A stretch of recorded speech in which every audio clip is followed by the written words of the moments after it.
Rapidinho aqui. Você sabia que 80% do agro no Brasil depende das chuvas que vêm das terras indígenas? Ô louco, calma lá, Anitta. 80%? É um número muito alto. Da onde você tirou essa estatística? Da tatuagem?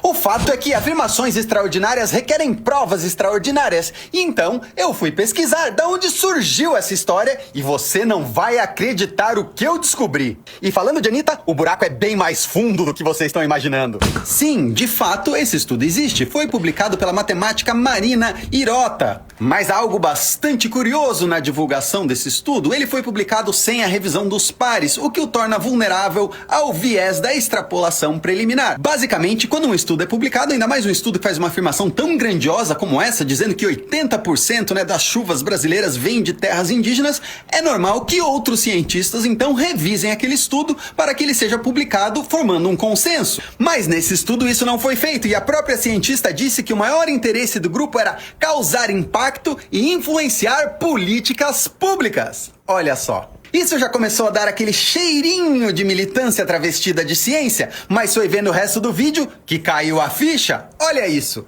Tem gente querendo abrir essas terras para garimpo, mineração, hidrelétrica. O diabo está no detalhe. Perceba que a Anitta fala mineração. É aqui que tá o pulo do gato. Não passa o vídeo que eu te explico. Marina Hirota, a responsável pelo estudo, é vinculada ao Instituto Serra Pilheira e já recebeu mais de R$1 milhão da instituição para fazer a sua pesquisa. Mas quem é o Instituto Serra Pilheira, você me pergunta? É simplesmente o multimilionário instituto fundado por, rufem os tambores, João Moreira Salles, o bilionário brasileiro que se acha classe média e herdeiro do Itaú. Reparou que esses Moreira Salles estão em tudo quanto é assunto, né? A família de... Eu vou entrar nos Moreira Salles, porque assim... Eita. Mas bom, enfim, metaforicamente, assim, se o nosso projeto um dia der certo, nós vamos ter que entrar nos Moreira Salles. Lá ele. É verdade. Vamos lá. Isso, quer dizer, nós somos classe média alta. O cara é bilionário. E seria esse bilionário? O cara é bilionário. Família de fazendeiro, a família dele é de Minas Gerais, família, assim, aristocrática antiga do período colonizatório. Ah, ele tá aqui, né? Período colonial, desculpa. Ele tá aqui, né, exercitando suas culpas, né? Assim, ele não exercita suas culpas na hora, por exemplo, de entregar as cotas das empresas da qual ele é dono pra, sei lá, para as vítimas do machismo, racismo estrutural, né? Aí não é, né? Vamos lá. Apenas um filântropo desinteressado ou será que haveria alguma forma de conflito de interesse nessa história inteira? E se eu te contar que a maior parte da fortuna dos Moreira Salles não vem do banco, que já é bem grande, e sim, tanananan, de mineração de nióbio. Em 2013, a mineradora valia 13 bilhões de reais, enquanto a participação dos irmãos no banco apenas 7 bilhões. É uma das 10 mineradoras mais lucrativas do mundo, com uma margem de lucro de 37%. E é praticamente um monopólio, sendo responsável por 85% da produção do nióbio mundial. O nióbio, para quem não sabe, é um material muito usado em tecnologia de ponta e na indústria bélica, na indústria de guerra. E o que um monopolista odeia mais que tudo? Concorrência. O que será que poderia existir no subsolo de algumas reservas indígenas brasileiras para deixar o Moreira Salles tão preocupado? Um bolo de nióbio para quem acertar? É sabido que as reservas indígenas Raposa Serra do Sol e Morro dos Seis Lagos são ricas em nióbio no subsolo. Inclusive, Morro dos Seis Lagos suspeita-se que é uma das maiores reservas do mundo. Imagina pra você, né, dono de um monopólio, se um concorrente seu resolve vir e explorar essas riquezas? Acho que você não ia gostar.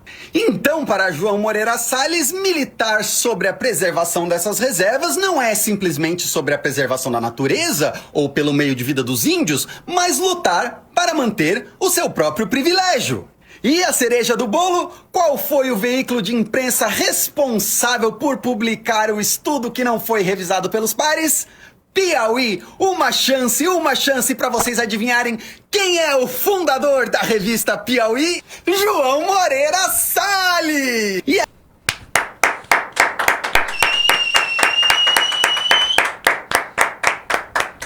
Incrível.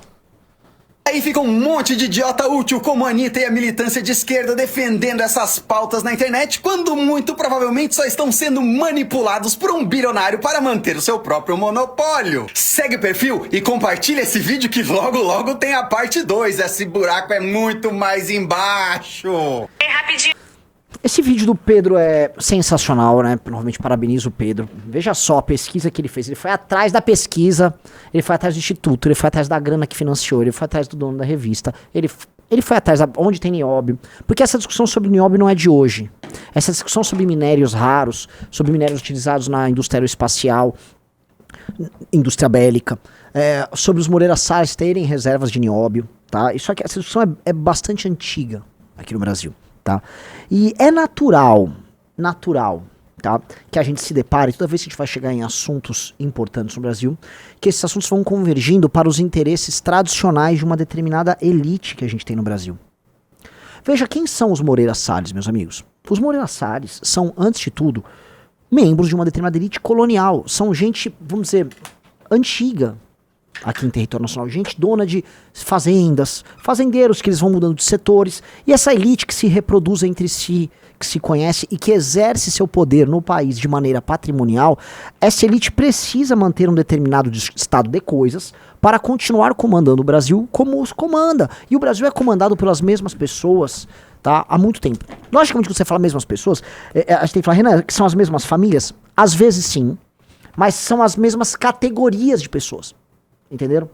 Há um misto de famílias tradicionais ligadas a um agro que outrora foi bastante improdutivo, que usaram, vamos dizer, certos privilégios, certas participações políticas para obter crescimento em outros setores, sim. E essas pessoas foram reproduzindo seu modelo em outros setores, sim. E aí eles reproduzem sua forma de ser nesses outros setores. Então, natural que um patrimonialista agrário como o Moreira Salles, na origem deles, da família, ele vai ser um patrimonialista bancário, no Unibanco, no Banco Itaú, e um patrimonialista no campo da mineração.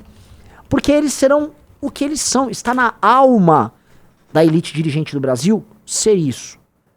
E aí você percebe que várias discussões que interferem no seu dia a dia não são sobre o índio, o trans versus não sei o que, o protestante versus o cara da Umbanda, né, o esquerda versus direita. Isso é como se fosse um detalhe que vai te mantendo numa discussão, sendo que você não entra, você não invade o cerne da questão. E o problema no Brasil é que a gente nunca entra no coração do problema. O coração do problema, tá, ele tá preenchido, é como se eu tivesse um blazer aqui, aí tem uma camisa, eu tenho uma camada de pelos, né, bem nojenta, minha pele é derme, epiderme, essas coisas, passo por uma camada de gordura, uma camada muscular, passo pelas costelas e aí eu chego no coração. Ou seja, são muitas camadas que você tem que preencher. E essas camadas a gente pode dar o nome de ideologia, tá, de discurso, tá, propaganda, chamemos do que quisermos, tá? Na prática, para você entender o problema brasileiro, que é um estado muito arcaico e muito patrimonial, e que é uma sociedade arcaica patrimonial e dirigida por uma determinada elite, você precisa entender que essa elite, ela sabe jogar e sabe entender a lógica da contemporaneidade, por exemplo, discussões identitárias, discussões agro versus índios, tá? Como ferramentas de manutenção dos seus próprios privilégios, da sua própria estrutura de poder. Então, quando você olha, né, você vai falar, tá, Renan, mas fala como isso se dá em outros lugares. Entenda uma postura do Centrão. Entenda como o Centrão vota. Entenda como funcionam as oligarquias no Nordeste. Vou pegar um outro tema, que é um tema que já não é o Pedro que está tratando, sou eu que estou tratando. COP30, Pará.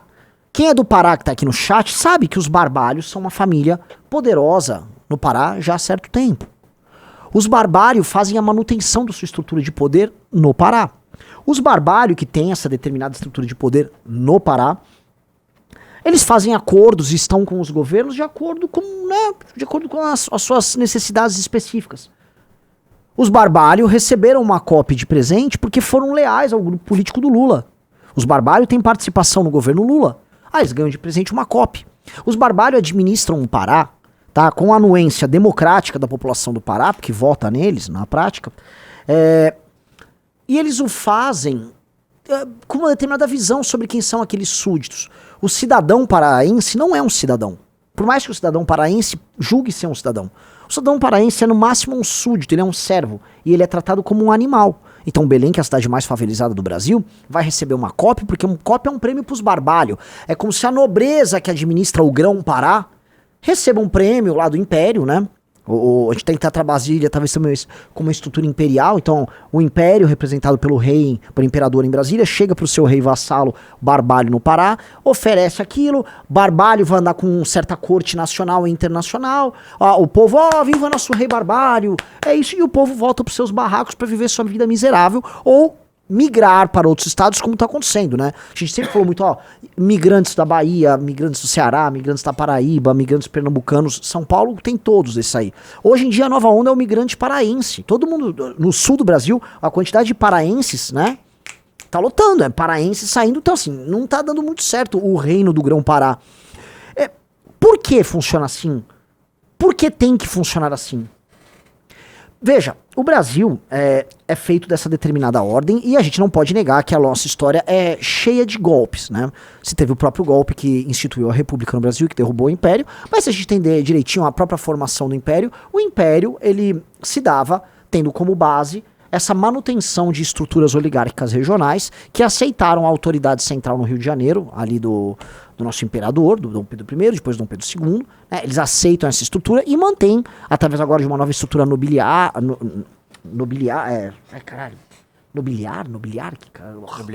nobiliárquica, né, suas posições locais. Depois isso aí se transforma na república, né, e você mantém esses coronéis, esses líderes locais. E isso está, vamos dizer, óbvio, isso está na história brasileira. Agora, essas elites, elas vão brigando. Então você tem a República do Café com Leite, ela cai, surge Vargas tenta instituir novas oligarquias, e a história brasileira é uma história de substituição e tentativa de montagem de oligarquias que vivem da extração de recursos de um povo sofrido, um povo muito pobre, e de uma tentativa de se adaptar à modernidade que é sempre manca. Basta ver já ainda no século XIX que o Brasil não consegue sair da escravidão cedo. O Brasil, eu acho que é o último país, né, que importa aí a abandonar a escravidão, né? Então é meio doente isso, né? Como a gente se atrasa a se adaptar à modernidade, a direitos e essas coisas. E aí o século XX é uma história de golpes. Então o Brasil toma golpe o tempo todo, várias constituições diferentes. Mesmo assim você não consegue alterar essa estrutura. Tanto que quando a gente tem o golpe de 64, a gente tem os militares assumindo o poder ali, né, derrubam a estrutura montada, assumem o poder, só que efetivamente eles não alteram as estruturas locais de poder. Pelo contrário, eles montam um partido para viver aquele simulacro de democracia, e esse partido era o Arena, e a Arena era uma fusão do universo dos militares com o universo das oligarquias regionais. Então o que era a Arena, a direita na ditadura militar? Ela era, vamos dizer, uma conjunção de oligarquias regionais no Brasil que enfrentavam o MDB, que representava uma estrutura da modernidade, mesclando esquerda, alguns líderes tradicionais e também oligarcas mais modernos locais e tal, numa fusão que depois se dissolveu em vários partidos. Tá? Mas se vocês forem pegar quem eram os filhos do Arena, olha, os filhos do Arena, você vai pegar o PP, você vai pegar o PFL, que depois virou DEM, que agora é a União Brasil, e você vai pegar todos esses partidos, é o partido que a gente chama da velha direita brasileira, que é onde estão os oligarcas brasileiros tradicionais, tá? E essas estruturas que, vamos dizer, poderiam ter sido abaladas, porque a ditadura militar era uma ditadura militar, ou seja, eles faziam, né, eles tinham armas, né? Eles poderiam, de alguma maneira, ter alterado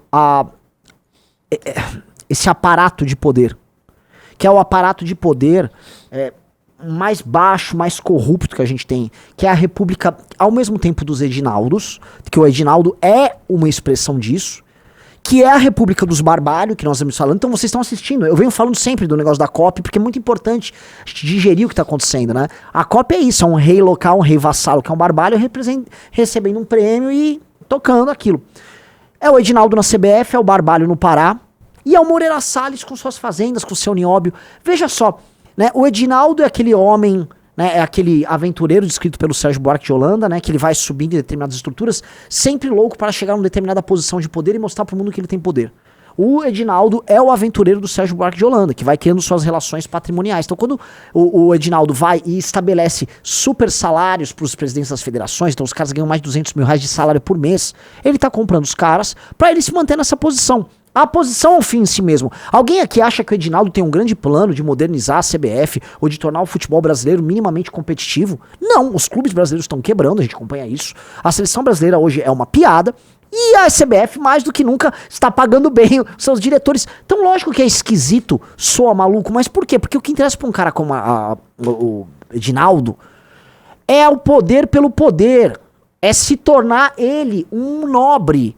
E o nobre exerce, né, um nobre ruim, ele exerce o poder pelo poder. Ele precisa lá porque precisa ocupar uma posição de topo numa determinada hierarquia social. Os Moreira Salles, com muito mais sofisticação, com muito mais inteligência, com muito mais tradição, fazem isso também. Então, veja, o Edinaldo é um aventureiro da contemporaneidade, né, no sentido de que ele está se realizando agora com estratégias muito antigas, muito brasileiras. E os Moreira Salles? Ora, se eu for, né, traçar a árvore genealógica deles, eu vou chegar em coisa muito antiga, certo? Então, a árvore genealógica do ponto de vista de alguém com posições de poder, tá? Eu quero dizer, eles governam o Brasil há muito tempo. Então os Moreira Salles, eles exercem esse tipo de poder e esse tipo de tradição há mais tempo, com mais sofisticação, eles se estabelecem como elite. Mas um sonho de um Edinaldo é se tornar isso. O sonho de um Edinaldo é se tornar isso.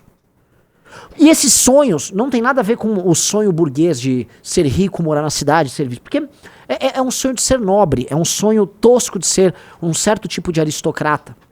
Que é o aristocrata patrimonial brasileiro, que exerce o poder pelo poder e quer manter sua estrutura específica. Veja como eu olho pro Edinaldo, eu olho pro Moreira Salles e eu olho pro Barbalho e eu vejo coisas muito similares.